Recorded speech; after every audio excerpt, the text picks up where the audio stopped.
Today we're going over Voja, Jaws of the Conclave, or Jaws of Victory as I like to call it, but let's do this. So here we have my Voja deck. It's in its entirety. Now the printings aren't correct, so the price is not accurate at the bottom, but it is not a cheap deck. There is a lot of creatures. We've got 38 creatures. I am running more wolves than most people run.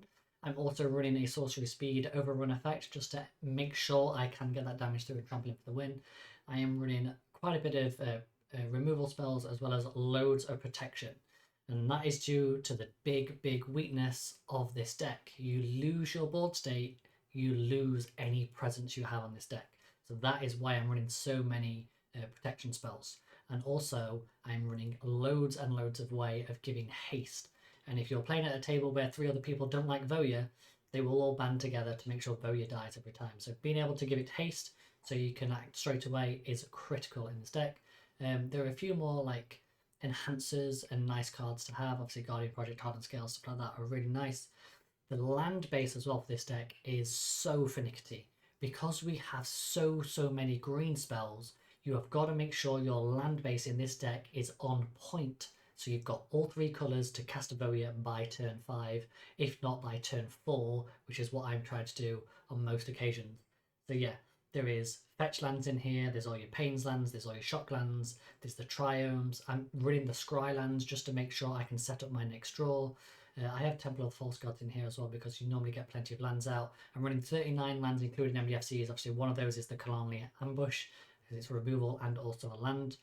But yeah, just super critical that your mana base is on point. This is one of those decks that really highlights how a good mana base makes the difference between a good deck and a bad deck. You put a precon based mana base in this deck and this deck falls apart. You ain't moving quick enough at all. You've got to have a solid mana base for this. So yeah, let's rip through this. I've got all the cards laid out in front of me as well, so I'll probably jump between the footage a little bit. But yeah, we've got all the 1 mana elves. We've got obviously our classic Devoted Druid. I used to run, where is it, Dublin Season in this deck, but I had too many issues with Devoted Druid, of it doubling the -1/-1 counters, and just, yeah, not what you want. So yeah, I took that out, I replaced it with Hardened Scales. You might say that's like less efficient, but it's does a similar type of effect, and Voja gets pretty big anyway once you've got a load of elves down. Yeah, so I'm running a load of 1 mana elves. I'm even running Tajuri, a Blight Blade. This is because once you give things a certain amount of power and you start to give everything trample, then Death Touch and Trample is just a game-winning combo, as we'll see with some of the cards later down the line. This is due to the way that obviously damage is applied. You have to assign lethal damage to a creature and then the rest will topple over. Once you've got Death Touch, 1 damage is lethal, so you can assign 1 damage to the creature and then the rest will trample. Running things like Gaia Sage, Incubation Druid, you never pay the adapt cost on this card. I'm running loads of stuff like Leaf Crown Visionary because it's a way of giving us more card draw. I love this little Pax on Puff. It just gets more counters on it. You're always going to have a wolf out with Voja on the battlefield. You know, Paradise Druid having hexproof until you tap her is just fantastic. This is another nice little elf I run as well. Shilhana, Ledgewalker. Can't be blocked except by creatures with flying. So it's a nice way of making sure you can get that damage through. It's got hexproof as well. So once it's got a few counters on from Voja, you're absolutely laughing. Cemetery Prowler, solid card. Obviously it interacts with people's graveyards. Lots and lots of graveyard decks down at my local local game store. So having some way of interacting that's still on theme for this deck is solid. Ferocious Pup, that's just a lovely flavour card. I think was it War of the Spark or something that came out in? It was around that area. I like Lone Wolf as well. Landmark Visionary is just a solid elf that taps mana and draws your card, so it cycles itself. It's 3 mana. Could probably cut if I wanted to go super optimum, but yeah. Lone Wolf I like. You may have Lone Wolf deal its combat damage to defending player as though it wasn't blocked. So it's a way of getting around a blocker. Obviously, you've got Marwyn because the amount of elves. We're running Mirror Entity. We've also got obviously the classic Masswood Nexus to make sure everything is everything. This is a great way as well, late game, if nobody's dead by that point, of buffing all these elves because all these elves have like 1-2 power, stuff like that at best. So then you see quite easily with the where's she gone? Mirror Entity to pump like 3 or 4 mana into there, and you've like boom, all of a sudden your elves are even bigger now, plus the counters they've got on top of them. we're running Rec Sage, you know, all that type of stuff. So we've got Elf Synergy that's also removal. I quite like Rift Sower as well, like quite easily to spend that on turn 1. Rosethorn Acolyte was one that was on my cut list for a long time because it's 3 mana, but it's 1 mana of any colour that it taps for. So I find that quite nice. And also if you're flooded heavy with one particular colour in the early game, you can pay a green to then cycle to whatever other colour you need. So this is a bit of a flavour one. Now I've had this deck a little while, but I've never actually cast this. It's the classic thing about Commander is you put all these cards in your deck and then you can play 100 games and still never draw that one card or draw it and then never have to use it. So yeah, Taunting Arbormage, when it enters battlefield, if it was kicked, all creatures are able to block target creature this turn do so.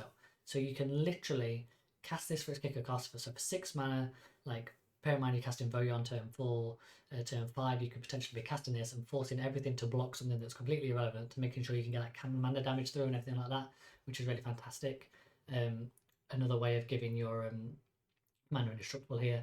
Pyre Heart, speaking of like making sure you can get that damage through, Pyre Heart, whenever Pyre Heart attacks, each creature you control can't be blocked this turn except by 2 more creatures, so it gives everything menace, just gives you that little bit more evasion to make sure you can get through, and Voja is a menace. So yeah, we've got an aura to give you indestructible, Armorcraft Judge, because you're going to be putting loads of +1 counters on it, so you need to make sure you can refill your hand, keep drawing. Same reason why we have Beast Whisperer. Master of the Wild Hunt is just a nice way of generating wolves. It's a 3/3, so it's quite nice, and then obviously it also has the tap ability, so tap all untapped wolf creatures you control. Each wolf tapped this way deals damage equal to its power to target creature. So it's a way of, you know, being able to get some damage out there. Shalai and Halar, I didn't put this in the deck for ages, and then I put it in, and I think I cast it on turn 5 once, and I was like hitting for 25 damage, and it was just like, okay, that's why this card's in this deck. You know, that is strong. So if someone's playing Voja and they cast Shalai and Halar, counter that thing. Do not let it hit the battlefield, because if they attack with it out, you are effed. Renzer and Packmaster, this is purely in here for that last line. Wolves you control have Death Touch. This just obviously means Voja having Trample as default. She can just assign 1 combat damage to anything that blocks her, and the rest tramples over. And yeah, you're normally attacking as an 8/8 on turn the first time she comes down, you know, and then it just goes up from there. So you can quite literally turn into 2-hit kill very quickly if you've got something like that. Overrun, I just quite like this as well. The amount of mana dorks that we are playing, having something like this just be able to like cast it to guarantee that buff to our board. Yes, it's only +3 and gain trample until end of turn, but still, like I said, if things have got Death Touch, it's guaranteed to get that damage through. Removal spells, obviously we've got Path, we've got the swords. What else have we got? We've got Ram Through, we've got Beast Within, we've got the Generous Gift. I'm running things as well like Smuggler's Surprise. This is purely for the Heroic Intervention effect. Creatures you control with power 4 or greater gain hexproof and indestructible at the end of turn. That's what I'm running Heroic Intervention as well. We've got Flawless Maneuver and the Inspiring Call. Where's that? Yeah, that's it. Once again, it's card draw, and they also gain indestructible at the end of turn. I'm running T-Proud here, Various Protection. We've got Lava Spur Boots. We've got Swiftfoot Greaves. Swiftfoot Boots, Lava Spur Boots, Lightning Greaves, Swiftfoot Boots, to make sure we can get that haste along with Rising of the Day and Rhythm of the Wild.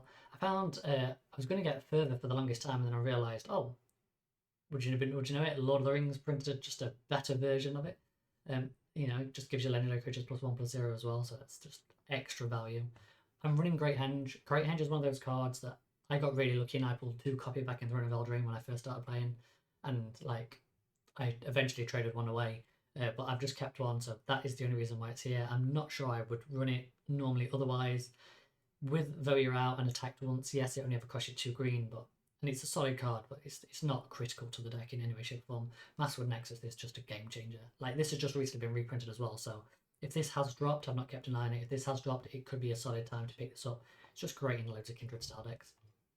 Hardened Scald I mentioned earlier, replaced Dublin season for me, and he joins up. I did a whole short about this card. This is an absolute bomb. If you're in a Naya deck, really do consider running this. It comes in, it's a piece of removal for a creature or a planeswalker, and then triggered abilities of a legendary creature you control trigger twice, so it's a bit like a Roaming Throne effect for legendaries.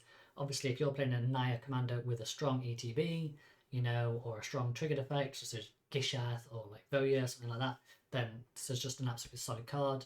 Guardian Project is just probably one of the best card draw effects for Commander in green.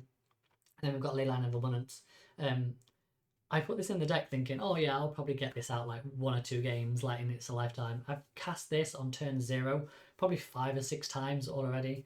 Like, it's probably extremely lucky, like above average, and I'll probably play another 50 games and never actually cast this on turn 0. But it makes such a difference. Like, you play this and you play 2 elves by turn 2, and all of a sudden on turn 3, you're tapping for like 6 mana. You know, turn 3, though you're on the battlefield, people don't tend to have enough mana available to pay Ward 3 by that point. So you guarantee that Voja's going to stick around so you can attack without haste. So you can then spend that turn 4 really ramping out those elves to go ham. But yeah, really, really good. In terms of mana base, obviously we're running the fetch lands. I'm not running all the fetch lands you can run. I am a bit of a... I like to keep the colorways to the deck. So I'm just running the Arid Mesa, the Windswept Heath, and the Flooded Hills because they match the colours of the deck. They're all the Naya ones. Yes, I could run like Misty Rainforest and all that type of stuff. I know, but I don't know. It's just like a colour synergy, like OCD thing I've got, I guess. I'm running the 3 Painland, the Beseiju. We've got the Bountiful Promenades. I am missing the, I think it's the Boris one of this, or it might be the Gruul one. I can't remember. We'll find it as we go through. Of the 2 or more opponent lands, yeah, I'm missing one of them. So, but yeah, they are absolute solid cores. The Bond lands, I think the cores because they came out in Battle Bond. Pain lands are all in here. I think I've got all the Sphere lands in here now as well. Yeah, Commercial District, Elegant Parlour. I'm running 7 forests, 4 mountains, and 4 plains. I could get this lower, but I quite like running a lot of basics. A lot of people I know are running things like Path to Exile, stuff like that. And yeah, I just find being able to fetch basics and stuff like that if should you need. Obviously my fetch lands are always going to go fetch me my Triumph to start with. Where's the Triumph? The Triumph's in here somewhere. Chipmare's Garden, there it is. And then after that, they're either going to fetch me like my Shock lands or my Surveil lands, depending on what utility I need. Following on from that, they're going to go fetch basics. So yeah, it's just one of those things that's knowing your lines, I guess. But yeah, I am running all the Shocks. I've got Reliquary Tower in here as well, because one of the real big things in this deck is... Hang on, I need to take a drink. So one of the real things about this deck is overcommitting to the board. It's so easily done. Like, you're going to make a load of mana because you're going to have a load of mana dorks. They're going to get quite big, but you're going to want to keep them back because you want to use that mana to cast more spells. And it's like, you can quite easily tap all your lands, tap all your mana dorks, and flood the board, and then you won't have any mana for any of your protection spells. And if somebody casts a board wipe, it's like it sweeps the legs from underneath you in this deck. It really does. It really, really does. Like, if you are trying to defeat a Voja player, just slide in 1 or 2 more board wipes into your deck, you know, and then once they've overcommitted, just wipe them out. You know, it's hard for them to rebuild, you know, because they need... Most of the card draw you see in this deck is based off creatures entering the battlefield or the spells that draw cards for equal amount of +1/+1 characters and stuff like that. And if you wipe that all out from underneath them, then it's going to take them a while to draw, pass before they can start to get that movement again. So yeah, if you are a Voja player, don't overcommit to the board. That's one of the things I've really learned in this deck. It's like, maybe the first 5 or 6 turns, I'm dropping cards. And then after turn 5, once Voja's attacking and start doing the thing, I'm like, right, the pressure's on. It's up for them to do something now. I'm not committing any more cards to this battlefield. Yeah, if I'm discarding at the end of turn, that's fine. As long as I've got my best 7 in hand and I can rebuild if a wipe comes, I'm prepared for that. And then that enables me to move past it.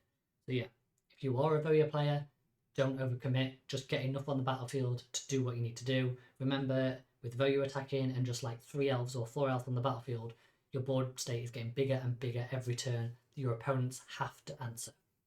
It's also quite critical as well in choosing your attacks as well in the Voja deck. You don't want to be attacking everybody, sharing the love, spreading the love. Get that player eliminated. You're going through 40 life. Yeah? You're going for 21 commander damage. You've got to hit the same person. Get them down, get them out of the game, get them on the knees, move on to the next. You've got to be ruthless.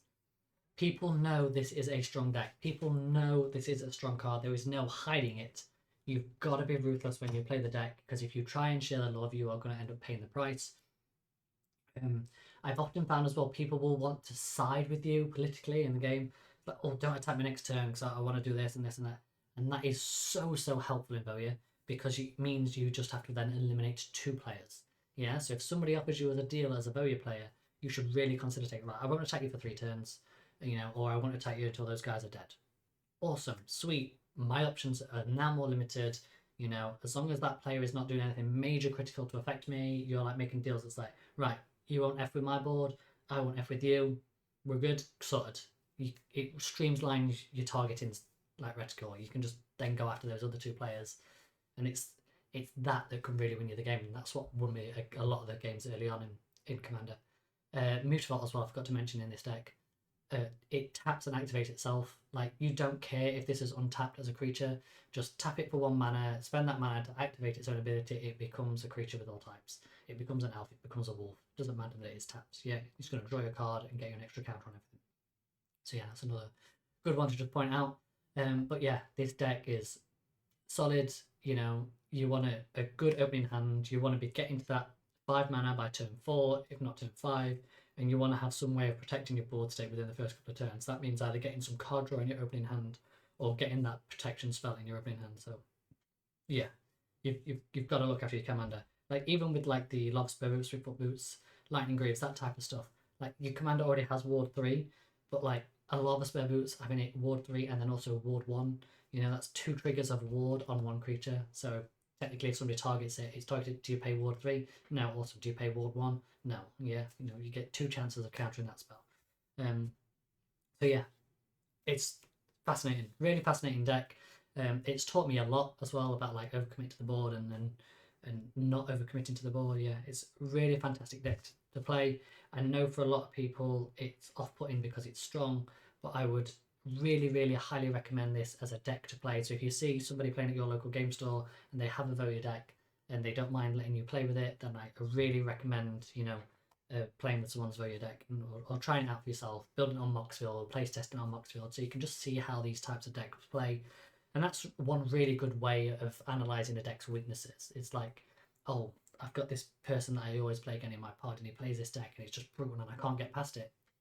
Build his deck on Mockfield and just playtest it. Okay, I see his lines, I see their patterns. Boom, now I know how to get around it, yeah? You know, just practice. If you really care about that sort of stuff, you spend the time to do it. But yeah, Voja, it's a bit of a speed run through, I guess. I've highlighted a lot of the key stuff. But yeah, it's absolutely fantastic deck. Absolutely fantastic deck in its entirety. And yeah, I love Voja. As soon as it was announced, I thought it was fantastic. The only downside, I think, to Voja is the fact it was printed as a promo and you could only get it in like the pre-release kit. So it's quite scarce now. So, I mean, it's highlighted here. It's like $9. It could potentially just creep higher and higher unless it sees a solid reprint. So, yeah. Voja, Jaws of the Conclave. Solid deck. Consider building it, playing it at least, you know. And if you want to defeat it easily, just get rid of the board. Just get rid of the board. Stop them from playing elves. Yeah, stop them from getting that value engine. You know, single target removal is not great against all that stuff. So start to play more sweepers, which is something that I always tell people. Anyway, that's Voja. So that is my Voja deck. Am I just a dirty, filthy Voja player? Yeah, I guess I am. But I love the deck. I love the card. I love the design. I love the deck it's built. And yeah, if you do too, let me know. Share the love. Or if you think it's awful, also tell me. Like, what did I miss? Is it just oppressive or what? Just let me know in the comments below. And yeah, while you're down there, just hit that subscribe button as well. It really helps me out right now. And yeah, I'll see you in the next one. Goodbye for now.